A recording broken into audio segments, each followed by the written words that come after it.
प्रणिपात दोस्तों, आप अब सभी मेरे हाथ में ये आग देख सकते हैं। आज हम इस आग के ही बारे में जानेंगे। हम सब जानते हैं कि इस आग में सब कुछ भस्म हो जाता है, सब कुछ राख हो जाता है।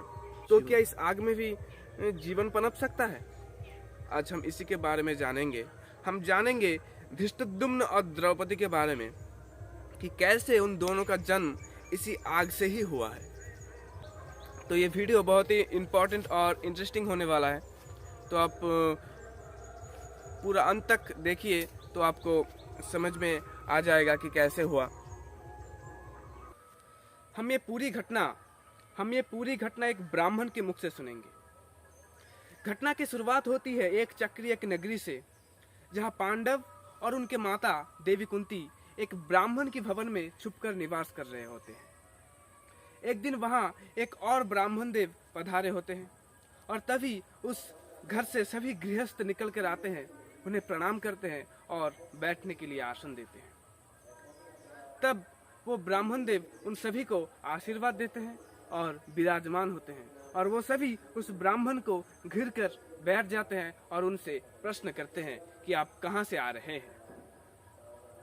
तब ब्राह्मण देव कहते हैं कि हम पांचाल नगरी से आ रहे हैं और वहां एक ऐसी घटना देखने को मिली जो आज तक कभी घटित नहीं हुआ। ये बात सुनकर वहां सभी बोले कि आप हमें विस्तार से बताइए, हम सुनने के लिए अधीर और बहुत उत्सुक हैं।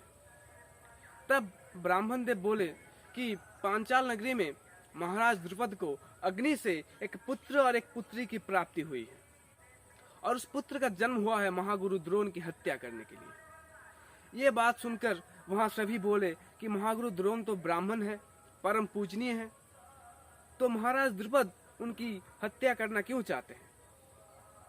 ये बात सुनकर वो ब्राह्मण बोले कि बहुत साल पहले महागुरु द्रोण और महाराज द्रुपद परम मित्र हुआ करते थे, लेकिन एक दिन उन दोनों में विवाद हो गया और उस विवाद में महागुरु द्रोण की बहुत अपमान हुआ और महागुरु द्रोण की हृदय को बहुत पीड़ा पहुंची, बहुत वेदना पहुंची, और इसीलिए महागुरु द्रोण द्रुपद से प्रतिशोध लेने के लिए हस्तिनानगर पहुंचे और वहां राजकुमारों को अस्त्र शिक्षा और वेदों की शिक्षा देने लगे।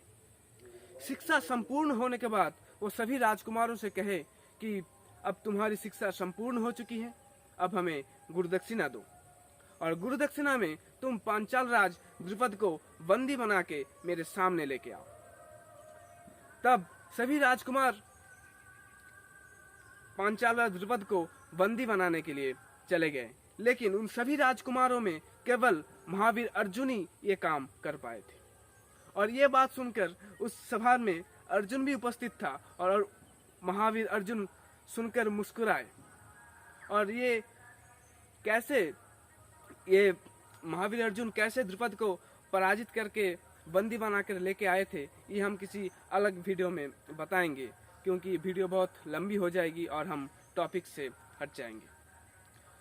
जब महावीर अर्जुन महाराज द्रुपद को बंदी बनाकर गुरु द्रोण के पास लेकर आए थे, तब महागुरु द्रोण द्रुपद से कहने लगे कि आज मेरे अपमान का प्रतिशोध पूर्ण हुआ, लेकिन कभी तुम मेरे मित्र हुआ करते थे, इसीलिए मैं इस पांचाल नगरी की आधा राज्य तुम्हें सौंपता हूँ और आधा राज्य मैं रखता हूँ।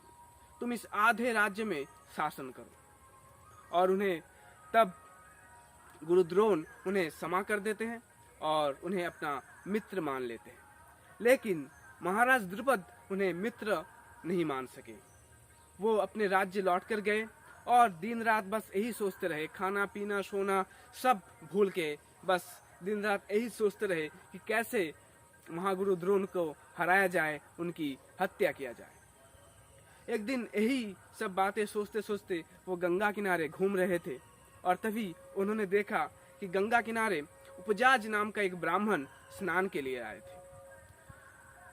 उस ब्राह्मण देव को देखकर महाराज द्रुपद उनके पास गए और उनके चरण पकड़ लिए। चरण पकड़कर महाराज बोले कि मैं आपको 2 लाख गाय दूंगी और ढेर सारे स्वर्ण हीरे जवाहरात और जो कुछ भी आप मांगो वो सब आपको मैं दूंगी। आप मेरे एक कष्ट एक दुख का नाश कीजिए। ये बात सुनकर ब्राह्मण देव बोले, हे महाराज, आपकी मन में क्या कष्ट है, आप हमें बताइए, हम उसका उपाय अवश्य करेंगे। तब महाराज बोलते हैं कि मेरा एक शत्रु है, महागुरु द्रोण, जो बहुत ही पराक्रमशाली है, बहुत ही बड़ा योद्धा है। पूरे पृथ्वी में भगवान परशुराम को छोड़कर उसके जैसा कोई भी योद्धा नहीं है।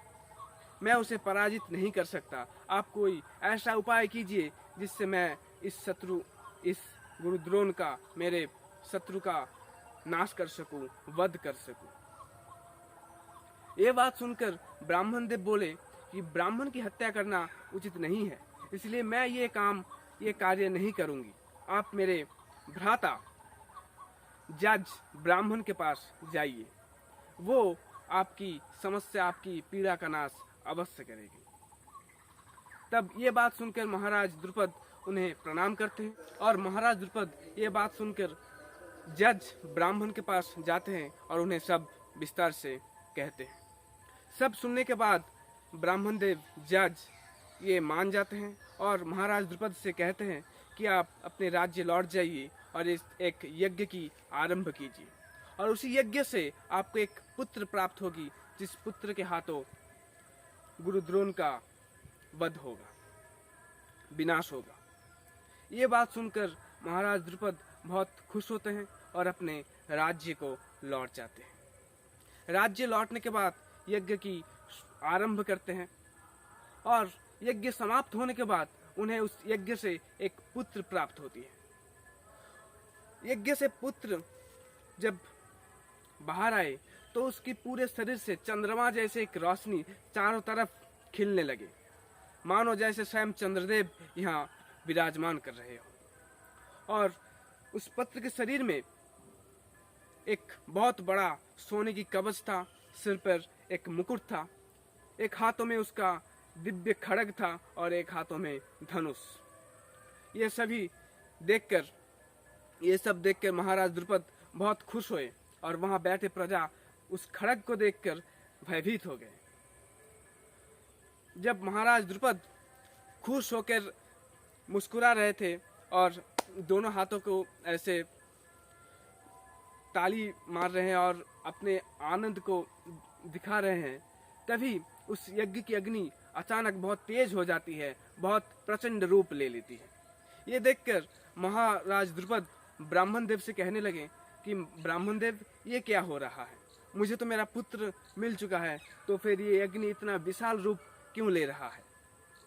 ये तब ब्राह्मण देव कहते हैं कि देवता आपको आशीर्वाद स्वरूप एक कन्या देना चाहती है। तब महाराज द्रुपद कहती है, अवश्य मैं उस कन्या को अवश्य स्वीकार करूंगी।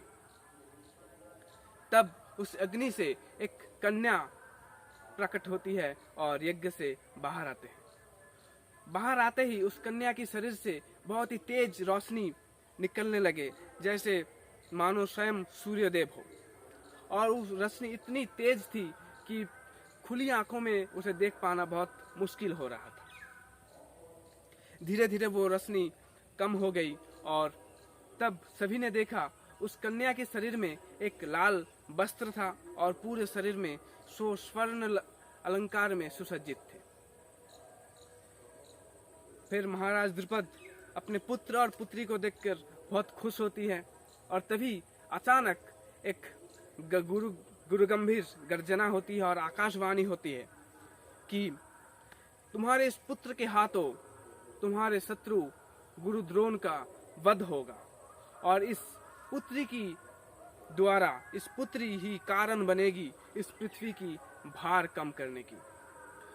कुरुवंश की क्षय का कारण बनेगा ये कन्या, समस्त क्षत्रिय का नाश का ये कन्या कारण बनेगी। ये बात सुनकर महाराज द्रुपद बहुत खुश हुए और वहां बैठे सभी प्रजा महाराज द्रुपद की जय जयकार करने लगे। और इसके बाद महाराज द्रुपद कुछ दिन बीतने के बाद महाराज द्रुपद द्रौपदी की स्वयंवर की रचना करने लगे। और राजकुमारी द्रौपदी की स्वयंवर कैसे रचा गया था, ये हम किसी अलग वीडियो में बात करेंगे, क्योंकि वीडियो बहुत लंबी हो जाएगी और आप सब बोर हो जाओगे। अगर कुछ बताना छूट गया हो इस वीडियो में तो आप हमें कमेंट करके बताइए, क्योंकि मैं अभी सीख ही रहा हूँ और आपके साथ शेयर कर रहा हूँ। जाते जाते लाइक और सब्सक्राइब जरूर कीजिए दोस्तों। मिलते हैं अगली वीडियो में। धन्यवाद।